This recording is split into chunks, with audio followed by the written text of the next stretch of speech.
परिवार की ओर से आप सभी को विजयदशमी की हार्दिक शुभकामनाएं। नमस्कार, मैं मंजुली प्रधान और आप देख रहे हैं न्यूज लाइव। आईआईटी कानपुर में बेसिक शिक्षकों को एआई और कोडिंग की ट्रेनिंग, 75 लाख विद्यार्थियों तक तकनीकी ज्ञान पहुंचाने की कोशिश। देश में पहली बार आईआईटी कानपुर ने सरकारी बेसिक स्कूलों के शिक्षकों के लिए विशेष प्रशिक्षण कार्यक्रम शुरू किया है। इस कार्यक्रम के तहत शिक्षकों को डिजिटल साक्षरता, कंप्यूटर कोडिंग और आर्टिफिशियल इंटेलिजेंस की ट्रेनिंग दी जा रही है। इस योजना में उत्तर प्रदेश के चयनित 750 विज्ञान शिक्षकों को प्रशिक्षण देकर लगभग 75 लाख छात्र छात्राओं तक आधुनिक तकनीक पहुंचाने का प्रयास किया जा रहा है। इसके लिए इन शिक्षकों को एआई और कंप्यूटर कोडिंग की विशेष रूप से जानकारी दी जा रही है। एससीईआरटी उत्तर प्रदेश के संयुक्त निदेशक पवन सचान का कहना है कि सरकार का उद्देश्य है कि सरकारी स्कूलों के बच्चे भी तकनीक में पीछे ना रहें।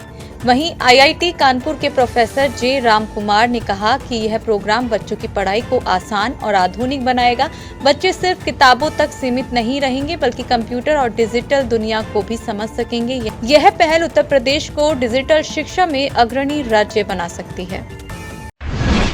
दिल्ली मेरठ एक्सप्रेसवे के 5वें चरण का काम तेजी से जारी, अगले मार्च तक खुल सकता है मार्ग। दिल्ली मेरठ एक्सप्रेसवे के 5वें चरण का काम पूरा होने में देरी हो सकती है। यह कार्य दिसंबर तक पूरा होना था, लेकिन अभी तक मेरठ हापुड़ बुलंदशहर हाईवे पर लोहिया नगर में इंटरचेंज के कार्य में ही अवरोध बना हुआ है। बताया जाता है कि खानपुर और शकरपुर में जमीन पर कब्जा न मिलने से कार्य बाधित हो रहा है। दिल्ली मेरठ एक्सप्रेसवे का 5वां चरण 14.60 किलोमीटर का है। इसका निर्माण कर रही कंपनी एपीएस का दावा है कि 10 किलोमीटर तक सड़क का निर्माण पूरा कर लिया गया है, जबकि शेष 4.6 किलोमीटर में मिट्टी का कार्य पूर्ण करके रोड़ी डालने का कार्य चल रहा है। इस बीच 10 बड़े अंडरपास, 12 छोटे अंडरपास और 35 पुलिया का निर्माण कार्य भी पूरा हो गया है। दिल्ली मेरठ एक्सप्रेसवे के 5वें चरण में टहलटा गांव में टोल प्लाजा बनाया जा रहा है। माना जा रहा है कि यह मार्ग अगले वर्ष मार्च तक खोला जा सकेगा। गुरुग्राम में बनेगा देश का सबसे आधुनिक बस टर्मिनल, द्वारका एक्सप्रेसवे के पास हो सकता है निर्माण। साइबर सिटी गुरुग्राम में देश का सबसे आधुनिक बस टर्मिनल बनाया जाएगा। हरियाणा के परिवहन मंत्री अनिल विज ने कहा है कि पूरी दुनिया के निवेशकों की पहली पसंद गुरुग्राम बन गया है। इसके चलते अधिकतर मल्टीनेशनल कंपनियों का कार्यालय साइबर सिटी में है। ऐसे में यहाँ की ढांचागत व्यवस्था भी विश्व स्तरीय होनी चाहिए। इसे ध्यान में रखते हुए गुरुग्राम में विश्व स्तरीय बस टर्मिनल बनाया जाएगा। बस टर्मिनल के लिए द्वारका एक्सप्रेसवे के पास गाँव सीही में पर्याप्त जमीन भी उपलब्ध है। इस दौरान जब तक नया बस टर्मिनल नहीं बन जाता है, तब तक पुराने बस अड्डे में जरूरी सुविधाएं उपलब्ध कराई जाएंगी। अनिल विज ने कहा कि हरियाणा में परिवहन सेवा की मजबूती को लेकर कई लेवल पर प्रयास किए जा रहे हैं।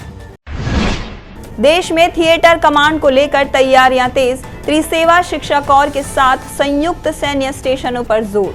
देश में थिएटर कमांड्स की स्थापना से पहले जरूरी तैयारियां की जा रही हैं। इसके लिए सेना, नौसेना और वायुसेना के बीच उपकरणों के मानकीकरण, खरीद, साझा सप्लाई चेन, संयुक्त प्रशिक्षण और क्रॉस पोस्टिंग आदि पर जोर दिया जा रहा है। इसके साथ ही हाल ही में कोलकाता में आयोजित कंबाइंड कमांड्स कॉन्फ्रेंस में भी थिएटर कमांड को लेकर कई अहम निर्णय हुए थे।